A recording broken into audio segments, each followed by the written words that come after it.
Oh, okay, so maybe we can start. Okay. Thank you for being here at lunchtime. And so I'm Carola Frediani. We are going in English, right? Yeah. I'm Carola Frediani. I'm a journalist from La Stampa, and I cover, cybersecurity, hacking, and I'm here with Federico Maggi, who is a security researcher from Trend Micro.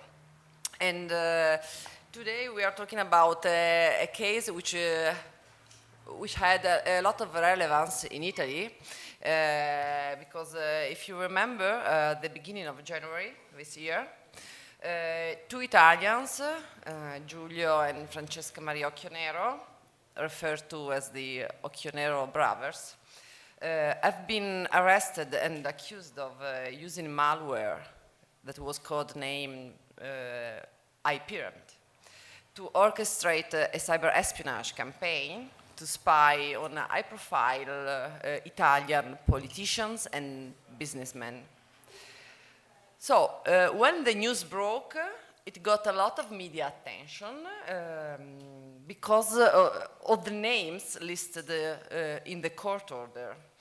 Most of them appeared from the beginning to be just a potential target, not real victims, not really being hacked, or at least there was not evidence in the court order. Among these, there were like former Prime Minister Matteo Renzi and President of the European Central Bank, former Governor of Bank of Italia, Mario Draghi. So because of these names, despite the fact that in the court order there was no evidence of the hacking of such profiles, most headlines and attention focused on the high-level potential victims, letting people think that all the listed names were being hacked. And I think this is also a little media case study, like how things at the beginning, when a news breaks in, could go a little bit wrong.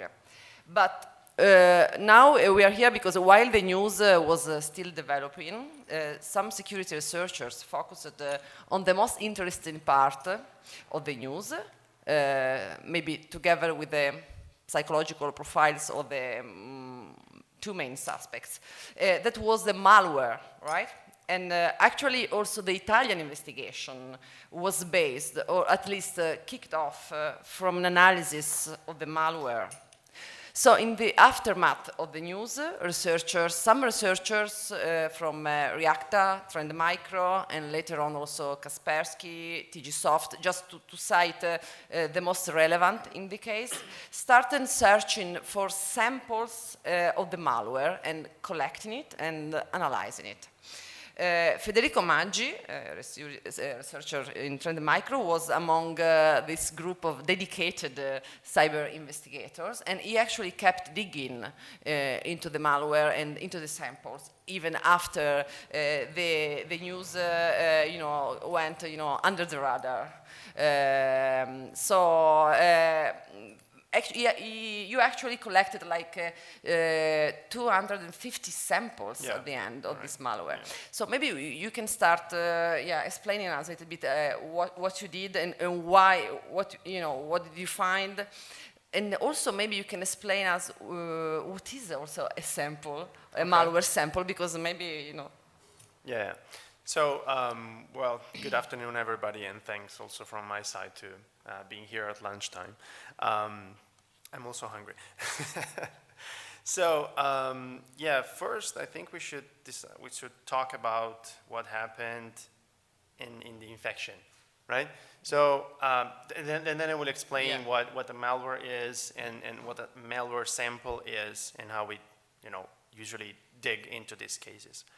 So this is this is a reconstruction of a potential phishing email that you could have received if you were one of the targets of EyePyramid.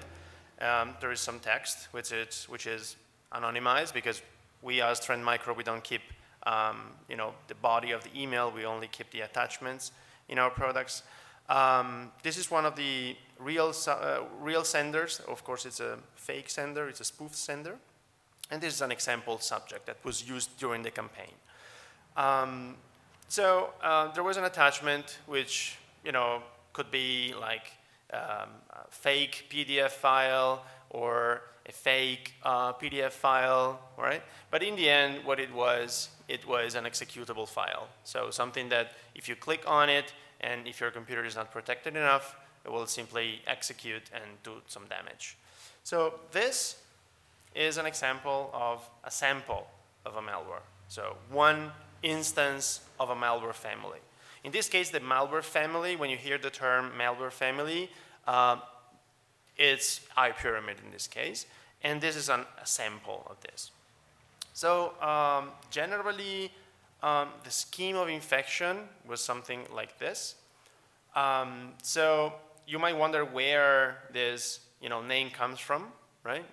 Di Marco Gianmaria, right?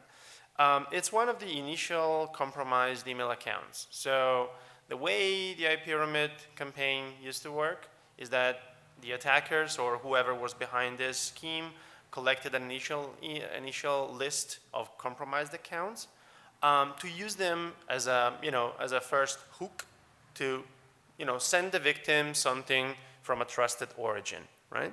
So if you receive an email from a friend, although it looks odd, although it contains a name that in the attachment that is not really convincing, it comes from a friend of yours, so maybe you click on it.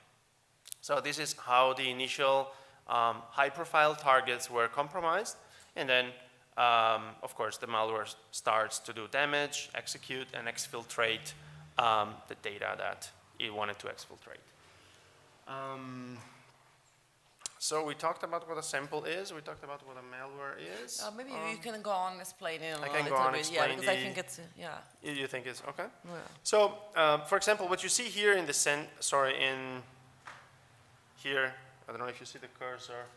Anyways, nearby number 6, right? What you have is that there are another level of compromised victims that were used once again from the malware to automatically spread to the high-profile victims. So the attacker behind the scene programmed the malware to target high-profile victims, but also to collect other email addresses that could be used, as the infection was going on to send emails out. So it was not really a self-propagating malware, so it wasn't programmed to self-propagate, but it was programmed to collect evidence that could be used also for further infections. Yeah. Can I say something? Yeah, go ahead. Yeah, when the the investigation, made by prosecutors started at the beginning of apparently at the beginning of the 2015, and it starts after like ENAV, which is like the Italian air flight control company, got this suspicious email coming from a legal firm that actually had already been compromised. So exactly, the way it was propagating this. And there were a lot of legal firms at the beginning being compromised. Yes. Actually. Yes. So usually, if you receive an email from your lawyer, if you receive an email from whoever takes care of your, private business or anything, you usually trust that guy, right? So I think this was one of the most distinctive aspects of the spear phishing campaign. And the term spear phishing is to denote the fact that the attacker was not going for, mass infections. It was going for a very targeted type of infection. So, I think this image makes a difference between spear phishing and, mass phishing. Although spear phishing is usually used for in advanced and sophisticated campaigns, I don't feel like I can say that EyePyramid was a highly sophisticated campaign. There was a very well elaborated spear phishing strategy behind the scene. But technically speaking, it was just a malware. I mean, nothing as advanced as what we see in like state-sponsored espionage, right? Nothing compared to that. You also asked me something about how we usually analyze this kind of, how we, start the investigation. Yeah, how do you start the investigation in these cases? I mean, how do you find samples? And how do you, what you do with them? Yeah. I mean, in an easy explanation. Yeah. So this all started, I mean, I'm going to tell you my story of this particular sample. So this started in around January 10th, when the court order was published. Actually, I got copies of the court order off the records. They started to circulate into private conversation groups and private chats that we as experts we use to talk with our peers. So there were lots of rumors about where this court order was, when it will be published, right? So this was the afternoon. And I think a few hours later, the AGI published an article describing the first impressions and the first results out from this court order.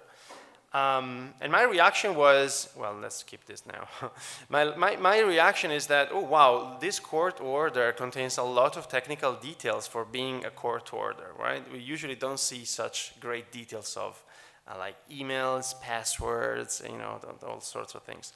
So I started exactly from this technical details to find in our repositories and in VirusTotal, which is like you can think of it as a big tank containing previous malware samples. I used this evidence as keys to search for other samples containing this evidence. So I was looking for malware that was targeting the same email addresses, that was containing particular strings that were found in the EyePyramid malware according to the investigators, and so on and so forth. So at a certain point, as Carola mentioned, there was a lot of buzz around this. Like in a matter of hours, the news were crazy about it. Oh, Matteo Renzi account was compromised, and what's going on. And so my friends also started to comment on Facebook. So I said it was probably midnight by then, and so I say, okay, let's put together a list of cold, boring, but at least true facts that we know about EyePyramid and distill them in a simple page so my friends at least can understand what's going on for real.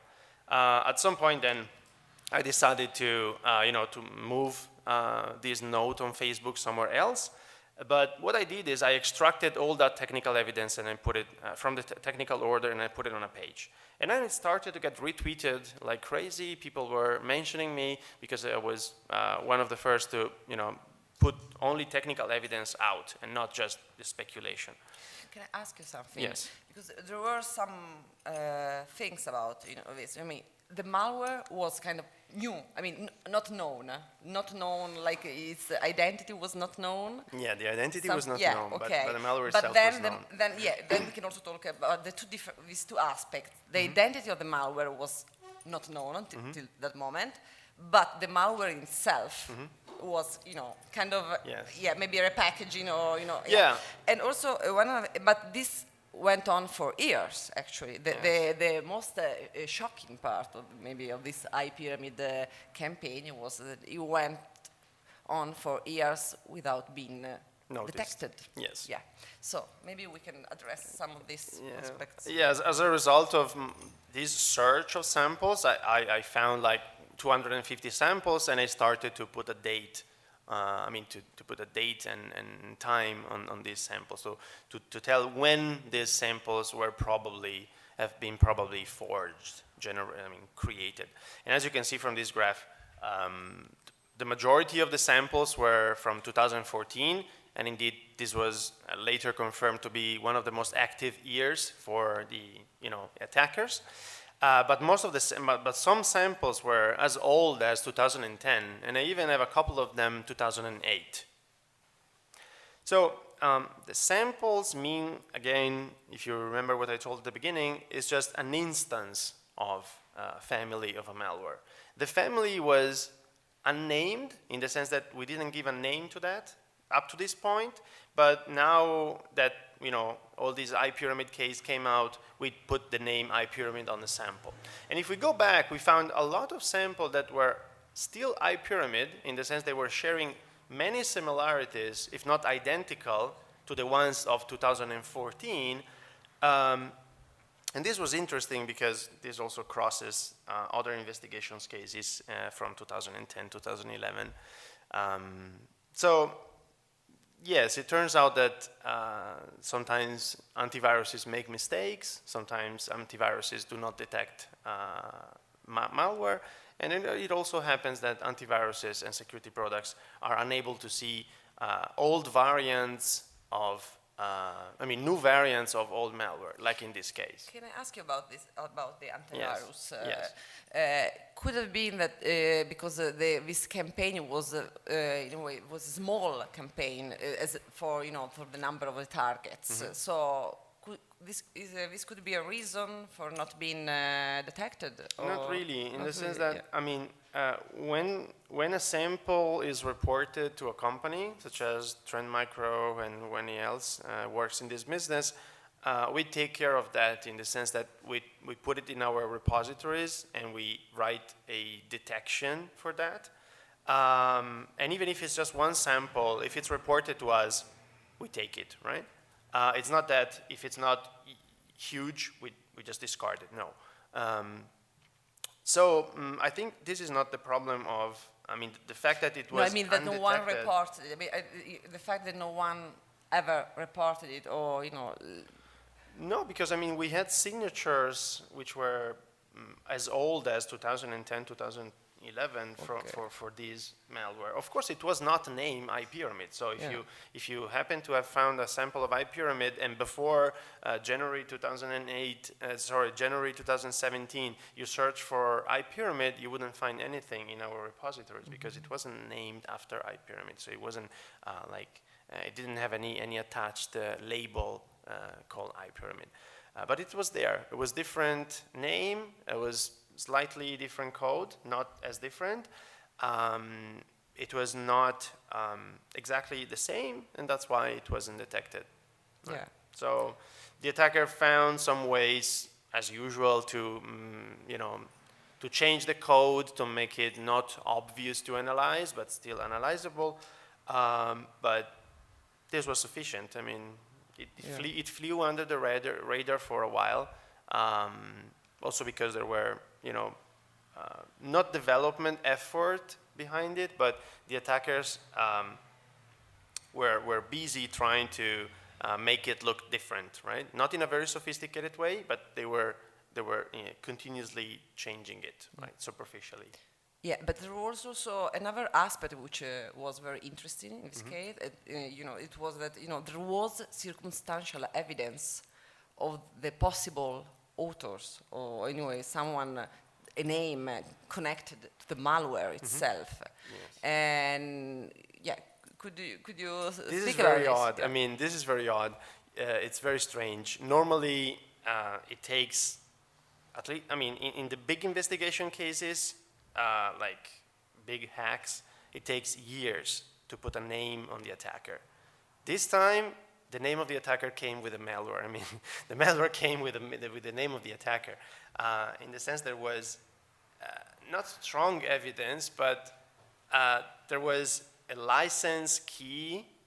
Is this what you were referring to? There was a license key. So I have a slide of this.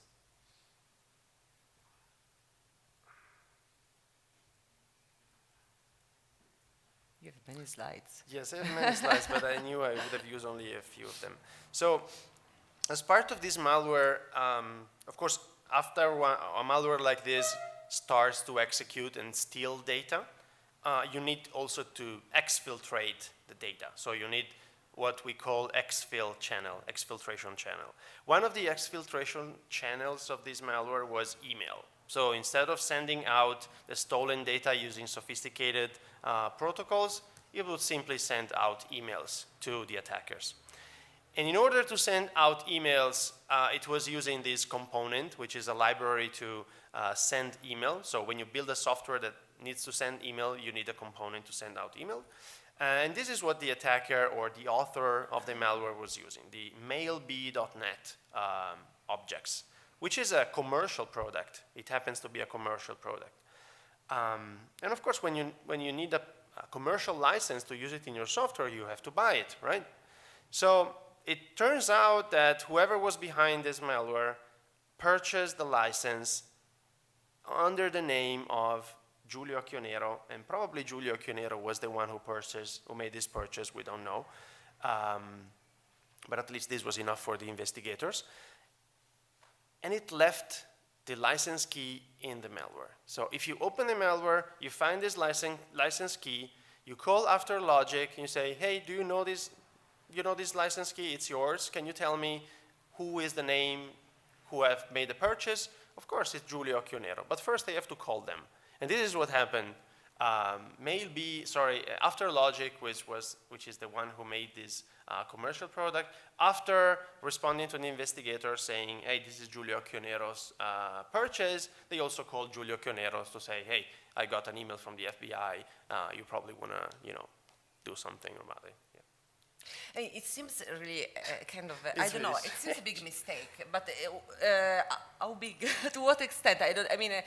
Did he have to leave the code in the software? So the mistake was to leave the code there or to get it with his name from the beginning?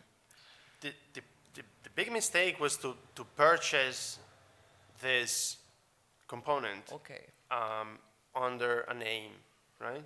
He could have used a fake identity. He could have used another component, not commercial. He could have used an open source component. So he could have used an open source Of course, yeah, he could have used an open source component for which you don't need a license, a name on the license. Leaving the key is not a big mistake. I mean, in the sense, you have to leave it there in some way. If you use a commercial product that needs a license key to work, you have to put a license key, maybe well hidden, better hidden than he did, but you have to leave it there. Okay. I think the root mistake was to, to buy it or to buy that. There were other mistakes, but this was one of them. Well, actually, there were also some domains associated with his name. So yes, maybe. and this is probably my favorite slide. As I said, there were different exfiltration channels. One of them is email, and one of them is also other, regular protocols to send out data to other domains. And it turns out that this is a list of what you see on the top, and also including what you see in the bottom. This was the list of domains that were found in the malware, right? And interestingly enough, whoever registered these domains, they also opted for what is called a private registration, in the sense that you can register a domain without leaving your name and last name to the public, right? So when you do carolafrediani.com, I don't know if that domain even exists, you might have opted for a private registration. Of course, for carolafrediani.com doesn't make a lot of sense because the name is also on the domain, right? And this is exactly what happened in this case. So these guys purchased ochionero.com using a private registration. That doesn't make any sense. It doesn't make any sense. I also have done that, but also only because my provider forces me to do. So I have maggi.cc, which is my last name.cc, but my provider forces me, so to speak, to purchase privately registered domain. So this could also be the case, that they registered with a provider that sort of makes it easy to opt for a private registration. But I mean, the slide says this all. I mean, they were trying to hide their traces, or I don't know. It happens that they purchased domains with a private registration, but then here you register ochionero.com, ochionero.info, and the last one is very interesting, westlands.com. Westlands.com is the website of Westlands, one of the companies of Giulio Occhionero. And there was an email found in the malware at westlands.com. Okay. So really, to pin down the connection between the Occhionero Westland domains to the domains associated with the malware, the connection was? The connection was, now it's not like that anymore in the sense that things change, like in the domain to IP address resolution, things can change, right? So, but by the time of the investigation, if you started looking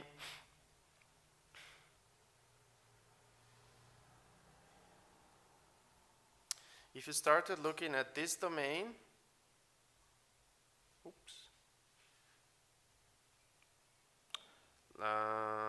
one of these ones at the top, any of these, right? They were all connected together in the sense they were all using the same mail server. So when you register a domain, you also, as part of the registration information, you have to put information on which is the email address, the email server that handles email for that. So if I send you an email to info@inasrl.com, there must be information on who is the email server in charge of handling email for that. And it looks like all of these domains were using the same, at some point they were using the same mail server. So this was the connection that was made. In the malware, of course, there was not occhionero.com, occhionero.info. There was one of these domains, which I don't exactly remember which one it was, but they were all easily connected together. So if you found one of the domains here, like the first one, you could connect it to westlands.com or occhionero.info, right? So it was not a direct connection, but it was very easy to make. Yeah.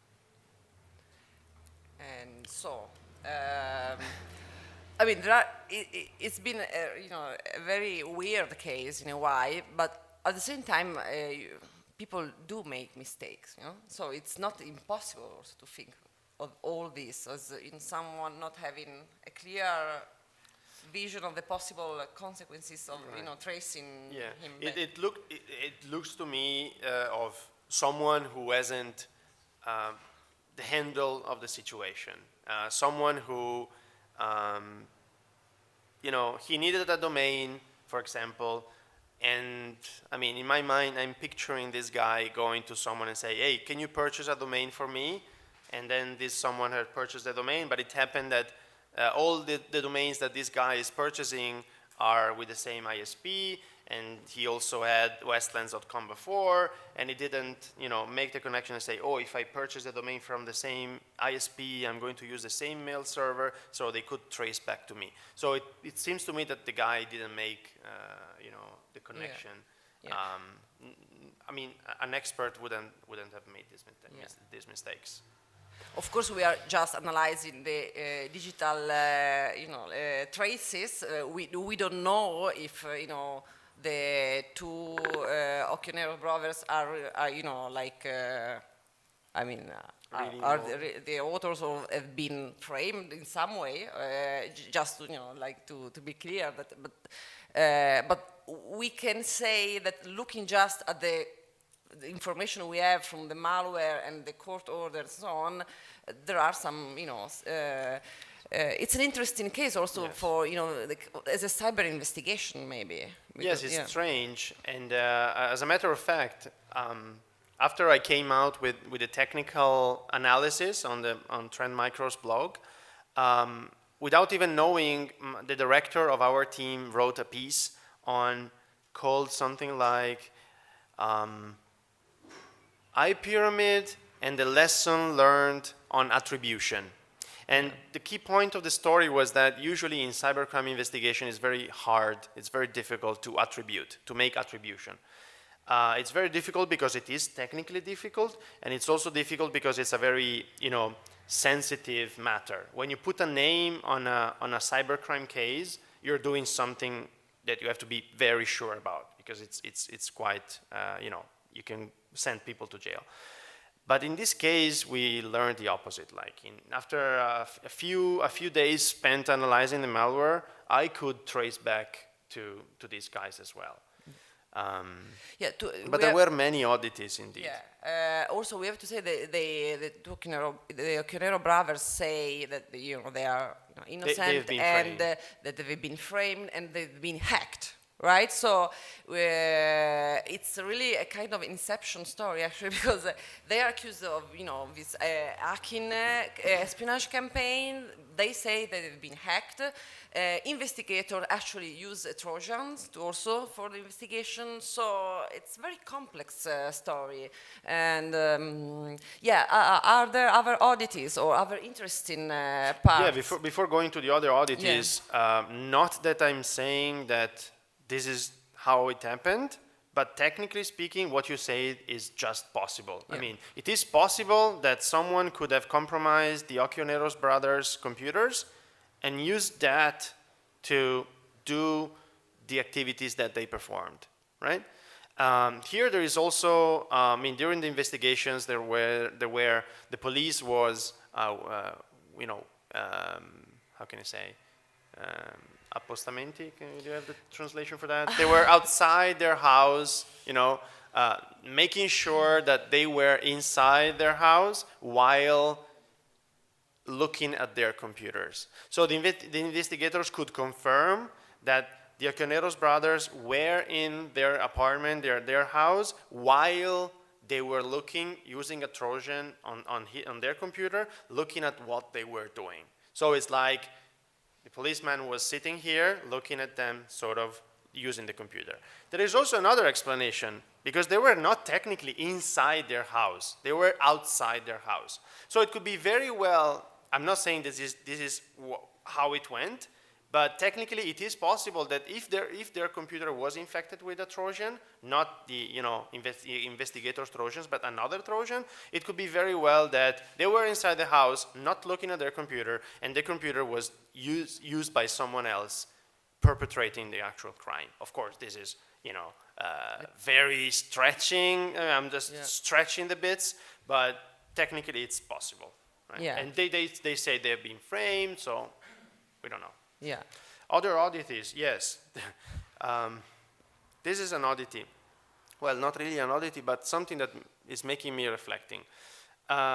This is something that came out after the third day of investigation. There is this site who is maintained by friends of mine and friends of many people who are in this room, I guess. Anyways, this site can help you doing a quick analysis of an executable. So if you have an executable and you're not sure if it's malicious or not, you can upload it on this website, and the website will do some magic, some technical magic to analyze it. So it will tell you, for example, if it's recognized by some antiviruses. It will tell you if it performs any malicious activity, right? So you could get a first triage for that. And the interesting thing is that I found that there was a sample correlated to EyePyramid. I was sure it was EyePyramid. And during the investigation, this sample kind of disappeared, in the sense that no one I've asked to did have this sample. So I asked my colleagues, I asked my friends, I asked law enforcement, I asked lots of people. None of them had this sample. I knew it was there because at some point it was uploaded on this website, and exactly in 2014, October, it was uploaded there, and the name made me reflect a little bit. It was stop.clean.exe. And the interesting thing is that none of the antiviruses reported this as malicious. So it means that someone, and I know this someone was from Italy, uploaded a sample on malware.com. This sample is related to EyePyramid. I know for sure it's related to EyePyramid because it contains the same email addresses that are related to EyePyramid. So I have strong evidence that says that this sample is EyePyramid. And by 2014, no antiviruses was able to detect this specific executable. The name was stop.cleaned, so there are at least two interpretations. Either it is actually clean in the sense that it's disarmed, so it doesn't work, or that it's clean in the sense that the attacker was making sure that no antiviruses could detect this.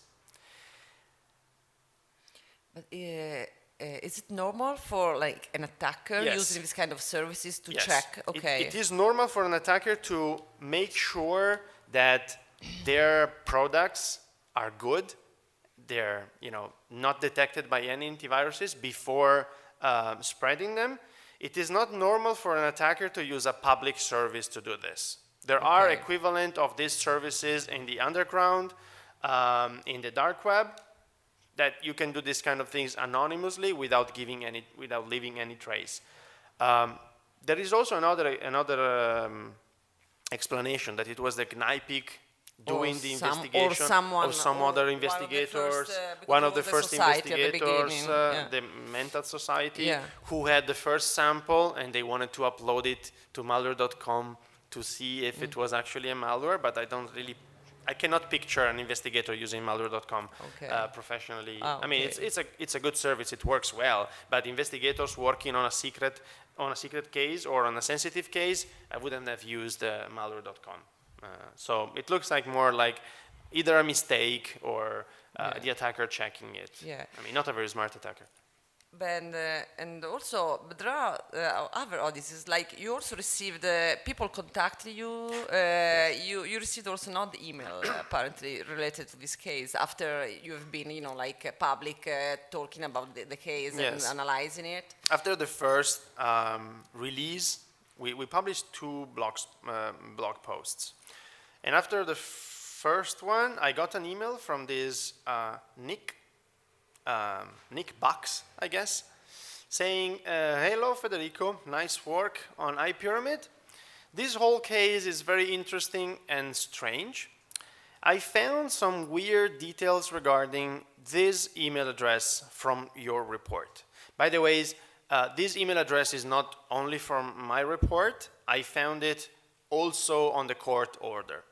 So the guy says, this email address, lu_1974@hotmail.com, this email has been used to register for a few dating websites. And then he goes on and say, Giulio Occhionero also used his @westlands.com email address to register for the same dating sites. And the guy went even further. He says, below here there is the data. So he sent me the data that he had pulled out from leakedsource.com to save you $5. So he paid $5 as $4 just to save me the $4, and he sent me the details. So like, I really want you to look at this data, right? So if he was just curious about it, he could have just said, hey, have you looked at this? I found something on leaked source you might want to check. No, he went to leaked source, he purchased access, he paid $4. You have to use Bitcoin, by the way. So he purchased $4 worth of Bitcoin to extract this data and sent this data to me. And then he said, maybe it's just a coincidence because this account is also registered elsewhere. Or maybe he says there is a mistake on the court order that instead of hotmail.com is actually hotmail.it. So like, but to explain what, yes, now I'm going to explain what this means. Right? He pretended this to mean. He pretended me to mean. So leakedsource.com, for those that do not know it, is a website that anyone can use to upload leaks. So data leaked somehow. And especially passwords and usernames leaked. And this guy used it to go through all these email address, and he found out that this email address was found in one of the leaks of the many dating sites who are unfortunately known to leak data. So there was a password. There was a username and a password associated to this email address in some of these dating sites. And it turns out that, as far as he says, Giulio Occhionero has used the very same dating sites to register accounts under his name. Because he said Giulio has used his @westlands.com email address to register on the same website. So the interpretation of this is that if you really want to make like another very stretched story, is that someone could have used the data from leakedsource.com, username and passwords, to impersonate Giulio Chionero or whoever.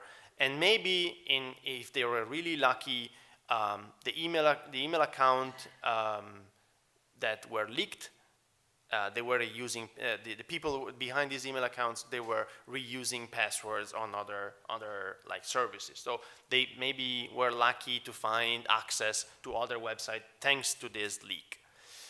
And interesting. I mean, this guy is real. I mean, as far as I know, is real. But what makes it very strange is that this guy is a PhD student in medicine. So I was like, why are you going to such an extent of interest, digging into this? And I also checked a little bit about the information on the email header to do some superficial analysis to at least make sure that the email was not completely spoofed.